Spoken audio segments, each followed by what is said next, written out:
Welcome to the IT Career Energizer podcast. For anyone who wants to build and grow a career in IT, develop and improve your strengths and skills, be inspired and motivated by the successes of others, manage your career progression, and achieve your IT career goals. And now, your host, Phil Burgess. Welcome to episode 84 of the IT Career Energizer podcast. My guest on today's show is James Shaw. James teaches, writes, and consults on Agile development processes. He is a recipient of the Agile Alliance Gordon Pask Award for contributions to Agile Practice, co-creator of the Agile Fluency Model, and co-author of the Art of Agile Development. James has also been named as one of the most influential people in Agile by InfoQ. So James, can you expand on that brief introduction and tell us a little bit more about yourself? Yeah, absolutely. My background is as a programmer, and I got started with Agile back in 1999 when I was asked to lead a team of people and was looking into different ways of working on that project and ran across something called feature-driven development. One of the people on that team asked me if I'd heard of extreme programming, and my reaction was, extreme what? Yeah. That is a very silly name. And they said, yeah, there's this thing called the wiki web. And I said, the wiki what? And where they're talking about it, and we should try. And I said, well, that sounds silly. And we were doing this other thing. So no, we've already gotten started. But then I checked it out. And of course, the wiki web was Ward Cunningham's original wiki. It's the inspiration for Wikipedia and other amazing tools. And it's where a lot of very innovative conversations were happening about software development. And I was fascinated, and I still thought some of the ideas were silly, but I decided to give them a try because I thought the people involved were smart people. And I tried it, and it worked. And I was hooked. And so when that company brought me back to do some more work, I asked them if we could try extreme programming. They said yes. I did it. And then when that contract ended, I couldn't find anybody else who was doing it. And I wasn't willing to work any other way anymore. And so I started teaching people how to do it. And that's how I became an Agile consultant nearly 20 years ago now. Right. Yeah. I mean, people probably don't realize quite how long Agile has actually been around. I think that's quite interesting.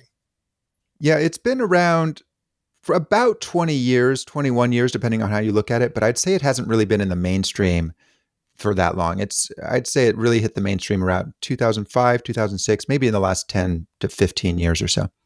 Yeah, and it still seems to be something that's gathering pace. It's not slowing down. Absolutely. Well, a lot of what people call Agile is not really Agile, unfortunately. So the name has gathered a lot of pace. The actual implementation tends to vary in quality by quite a bit. James, can you maybe share a unique career tip that the IT Career Energizer audience need to know and perhaps don't? I would say that one of the most valuable things that you can do for your career is to make a point of understanding the business impact of what you're doing. Let me give an example of that. A typical software team costs about $1 million a year, give or take, 750,000, maybe $1.25 million. That's how much a team typically costs per year. That's the cost of the team. So the value that the team is providing to their company should be substantially more than that. Otherwise, they shouldn't be there. So a 5% improvement on that team is worth at least $50,000 per team per year. So anything you can do to decrease defects by 5%, that's automatic $50,000, at least. Anything you can do to decrease maintenance costs by 5%, $50,000. Not 5% overall, but 5% for the whole team, another $50,000. There's all kinds of bits and pieces hanging out there that people will say no if you ask for it, but if you can explain the business rationale for it, then they'll say yes. But you have to know to look for that business impact. So learn how to do that. That's my tip. So James, can you maybe share with us the story of your worst IT career moments and what you learned from that experience? Yeah. Boy, that brings back not so great memories. It was about 20 years ago, and I was working with a company that did robotic automation for chip fabs like Intel that producing computer chips. They use robots to move the silicon around so it because it can't be touched by human hands. And so this company did factory automation robots for those kinds of places. And I'd always been fascinated by how software can be developed effectively. And the best practices at the time, in the mid-90s, the best practices was what people now call waterfall or phase gate development. And I had books that showed these very complex charts showing this is exactly how software is done. They spoke very confidently that if you just do it this way, that everything will work out well. And up until that point, every software project that I'd been on had gone less than perfectly, but none of them had done it really by the book. And this company was doing waterfall by the book. We'd hired a consultant. We were doing use cases. We had a giant large format plotter that we could use to print out architectural diagrams, which we hung up all over the walls. We used a tool called Rational Rows, which was CASE tool, a computer assisted software engineering tool, which was all the rage at that point. We did waterfall harder than anybody had ever done it before, and it was an absolute disaster. It was just terrible. We got to the end of that project. Of course, doing it the waterfall way, we had done all of our design, and then we'd done all of implementation, and now finally we were going to hook it all up together. And we hooked it all up. This was a distributed system with multiple services running on different computers, and they didn't work. They worked, sort of. Each individual piece worked. They didn't work together. And I think there's a lesson for this in the microservices movement. But they didn't work together, or rather, they didn't work together in a way that was performant. And we spent 2 weeks trying to solve this problem.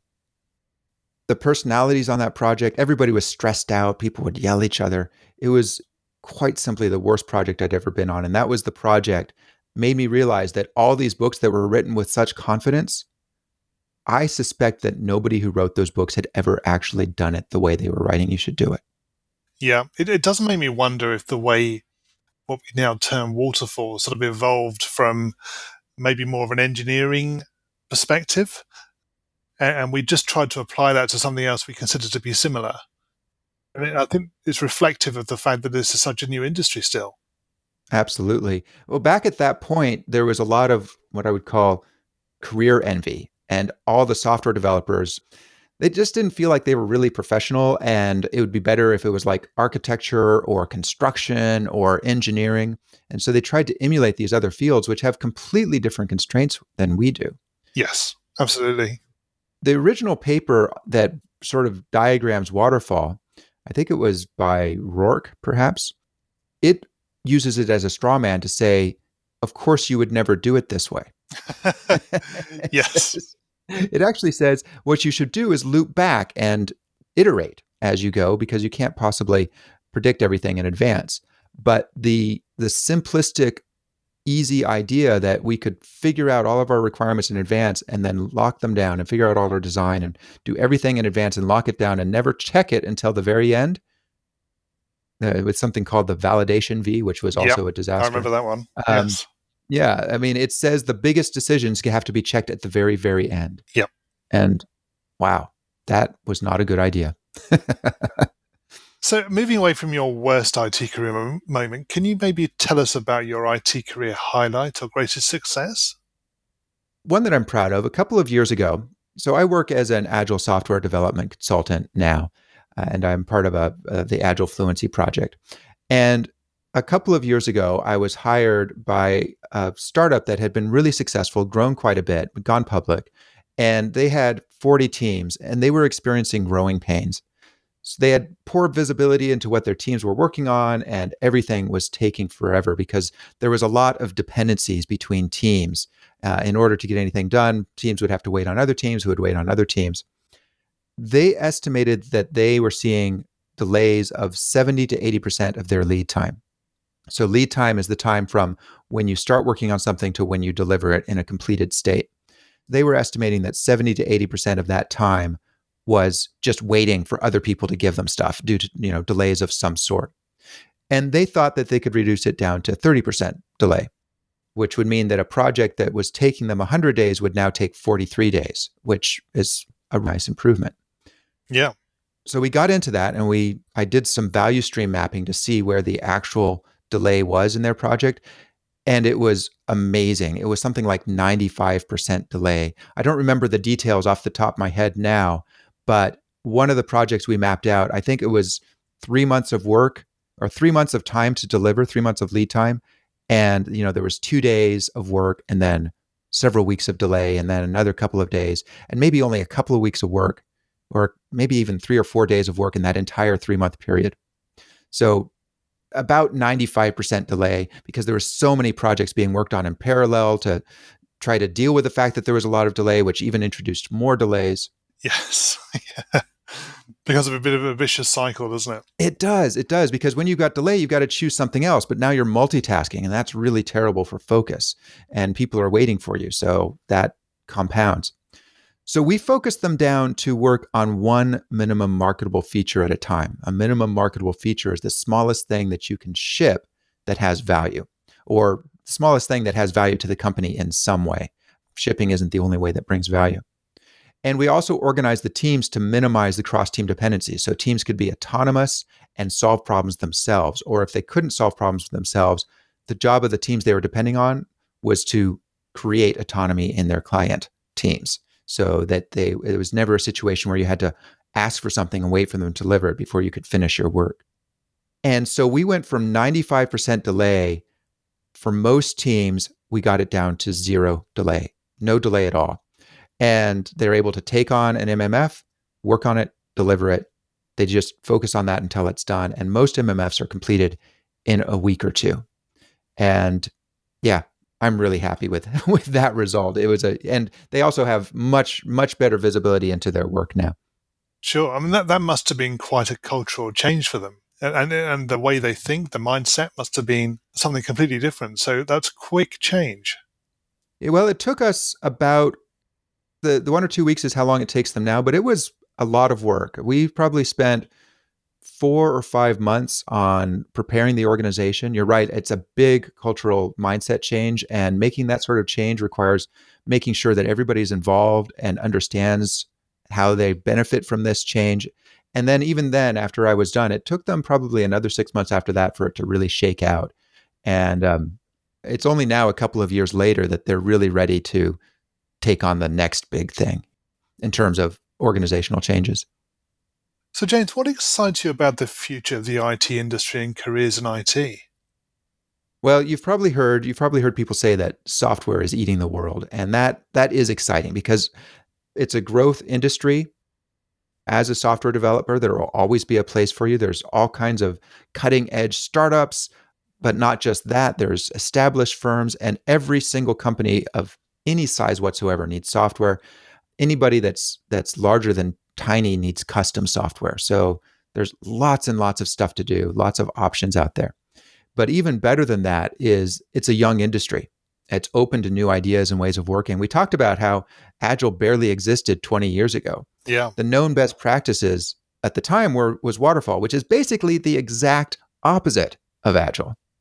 And now, 20 years later, Agile has taken over the world in name, if not in practice entirely yet. Yes. That's because a bunch of people, and I was lucky to be among that group, pushed really hard, said this is actually better, and they were able to do a complete 180 in the industry.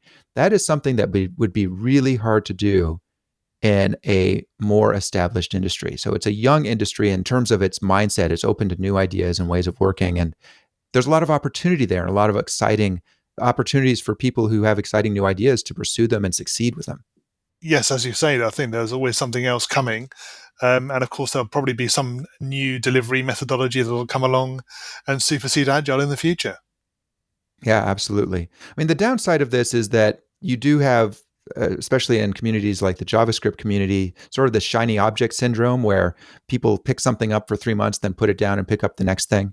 So there is a downside to it, but I will take that cost for the opportunity to be in an environment where you can suggest new ideas and see people try them out and see them stick if they work. We're going to move into the reveal round now and find out a little bit more about you. Are you ready for this? Absolutely. So what first attracted you to a career in IT? I'm always fascinated by intricate machinery and computers are the ultimate machines. What is the best career advice you've ever received? Be well-rounded. And if you were to begin your IT career again right now, what would you do? I'd focused on networking and finding a mentor. And what career objectives are you currently focusing on? I've got my business, the Agile Fluency Project. I'm really focused on that these days. And what's the number one non-technical skill that has helped you in your career so far? Curiosity, flexibility, and a desire and willingness to experiment. Okay, so James, can you maybe share a parting piece of career advice with the IT Career Energizer audience? One of my favorite pieces of advice I heard from Martin Fowler, which is change your organization or change your organization.